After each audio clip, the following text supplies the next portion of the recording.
Tonight, the Middle East is standing on the edge of a knife. In just a few days, the long-simmering shadow war between the United States, Iran, and Israel has burst into the open, pulling Washington, Tehran, and Jerusalem into the most dangerous confrontation in years. Missile strikes, emergency war cabinet meetings, urgent calls between world leaders, and a furious debate inside the White House and the Pentagon over how far America should go or stop before this escalates into a regional war. Stay with me, because by the end of this video, you'll see why what happened in the last 72 hours could reshape the entire balance of power in the Middle East, and why it matters directly to Americans, Europeans, and anyone watching global energy and security. Let's start with the big picture. For months, tensions have been rising across the region. The Gaza war and its fallout, Iran's network of proxy militias stretching from Lebanon to Iraq and Yemen, and repeated low-level clashes involving U.S. forces. All of that created a highly flammable environment. Now, a direct clash between Iran and Israel, with the United States squarely in the middle, has pushed that environment close to ignition. In recent days, Iran launched a major attack involving drones and missiles, targeting Israel and U.S.-linked interests in the region, in what it framed as retaliation for earlier Israeli actions and broader Western pressure on Tehran's nuclear and regional policies. This was not one of the shadowy, deniable operations we've seen in the past. It was large, visible, and unmistakably state-to-state signaling. So what exactly happened? According to multiple major news outlets, U.S. and allied intelligence had been tracking signs that Iran was preparing a significant strike, including movement of missile units and coordination with allied militias. When the attack came, it reportedly involved waves of drones and missiles headed toward Israeli territory, as well as threats to U.S. facilities and partners in the region. Israel activated its layered air defense network, including the Iron Dome and long-range systems, while U.S. forces in the region joined in intercepting incoming threats. American aircraft and air defense systems stationed at regional bases engaged many of the projectiles before they could reach their targets. The result: while there were reports of damage and casualties, the coordinated U.S.-Israeli allied response appears to have blunted what could have been a far deadlier strike. But the real story is not just the missiles intercepted. It's the political shockwave that hit Washington and Tel Aviv as they debated, how do we respond without blowing up the entire region? Inside the United States, the latest attack triggered an immediate crisis response. President Donald Trump, now back in the White House, faced a rapid series of options from his national security team, from limited defensive support and diplomatic pressure, all the way to direct U.S. strikes on Iranian targets. Reports from Washington describe intense internal debate, not only about what the U.S. can do militarily, but what it should do strategically. On one side, there are voices arguing that failing to hit back hard would embolden Iran and undermine U.S. credibility with Israel, Gulf partners, and NATO allies who watch how America responds to aggression. On the other side, there are officials warning that a heavy U.S. strike on Iran could trigger a chain reaction. Attacks on U.S. troops in Iraq and Syria, missile barrages against Gulf oil infrastructure, and a wider conflict drawing in Hezbollah in Lebanon and Iranian-backed groups across the region. Publicly, the administration has emphasized two messages. America will defend its forces and its allies, and it holds Iran responsible for orchestrating and supporting attacks across the region. But behind the scenes, the question is more brutal. Is the United States ready to risk a direct war with Iran at a time when it is already balancing commitments in Europe and the Indo-Pacific? From Tehran's perspective, this latest move is part retaliation, part messaging, and part deterrence. Iranian officials have framed their attack as a legitimate response to prior Israeli actions and what they portray as Western hostility and sanctions. Tehran's leadership wants to send three signals at once. First, to Israel. Iran is willing to escalate beyond the shadows if it feels its red lines are crossed. Second, to Washington. U.S. bases and assets are within reach if America directly joins Israel in a campaign against the Islamic Republic. And third, to its own domestic audience and regional allies.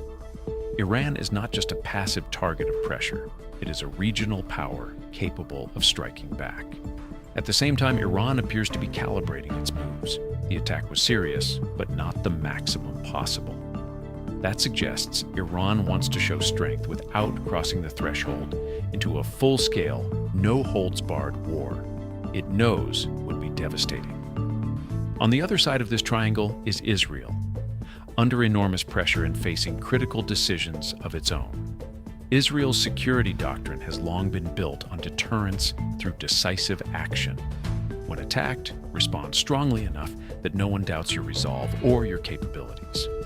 In the wake of the Iranian strike, Israel's war cabinet convened emergency meetings to discuss potential retaliation options, from cyber operations and covert sabotage to direct attacks on Iranian territory or on Iranian assets abroad. But Israel is not operating in a vacuum. It must weigh its desire to re-establish deterrence against Iran against the clear message from Washington and European capitals. Do not drag us into a wider regional war we cannot control. If Israel responds too lightly, its enemies may read that as weakness. If it responds too heavily, it could trigger the very region-wide conflict many Israelis, Americans, and Arabs fear most. That tension between deterrence and restraint is now at the heart of Israel's strategic dilemma.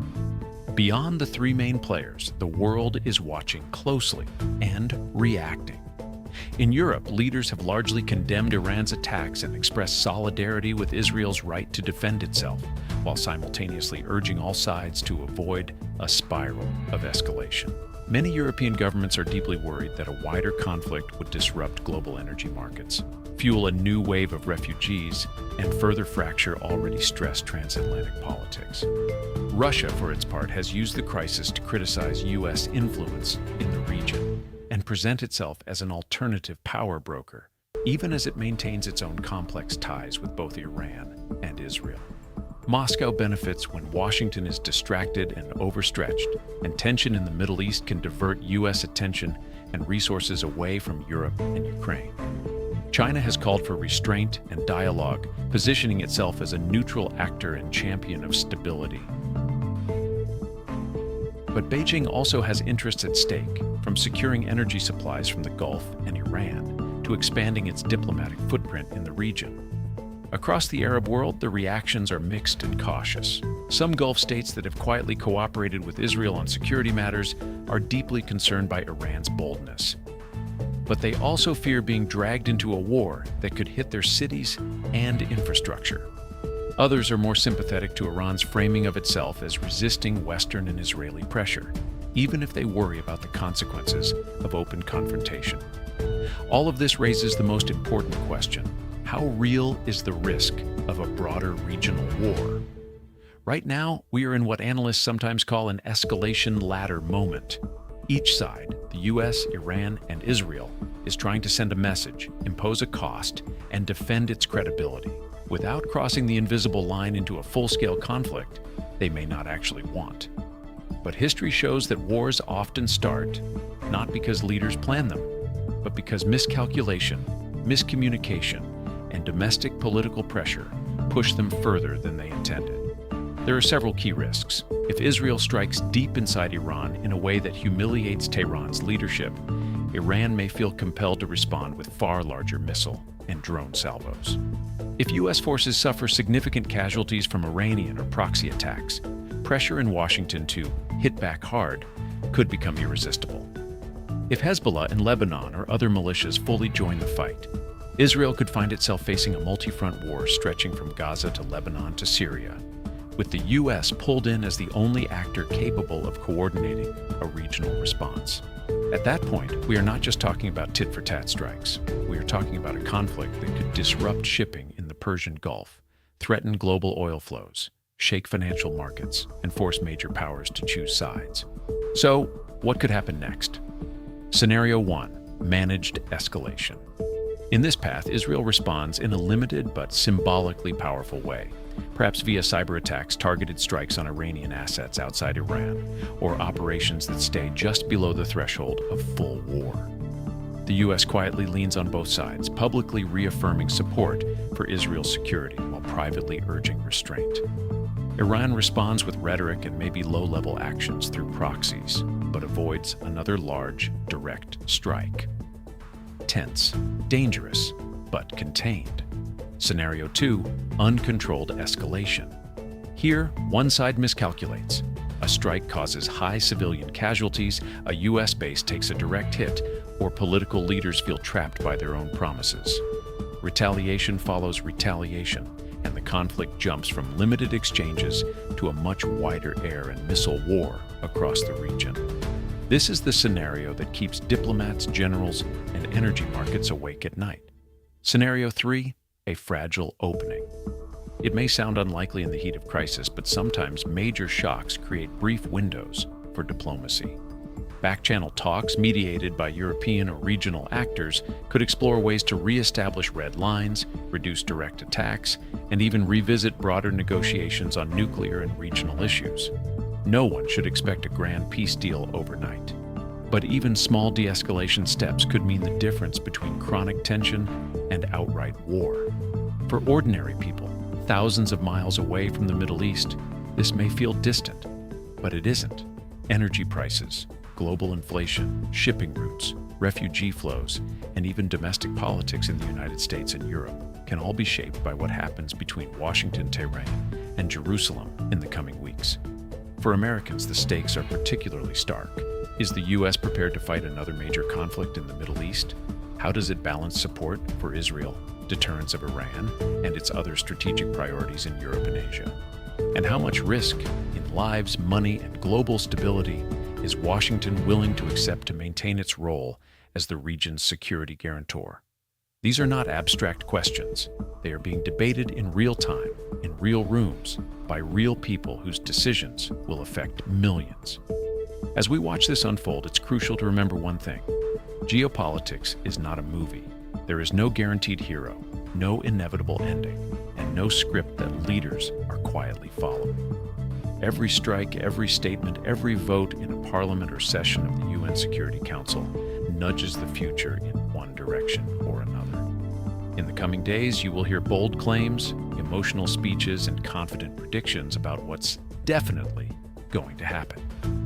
Treat them with skepticism. Behind the headlines, the reality is far more fragile, far more complicated, and far more dependent on choices that have not yet been made. If you want to understand where this crisis is heading and how it could reshape the U.S. role in the world, the future of Iran's regional ambitions, and Israel's security for the next decade, you need to stay informed, not just alarmed. We'll keep tracking every major development in this triangle of tension between the United States, Iran, and Israel. If you found this breakdown useful, make sure you're subscribed, turn on notifications, and share this video with someone who wants more than just headlines. Because in a moment like this, understanding is not optional. It's a form of protection.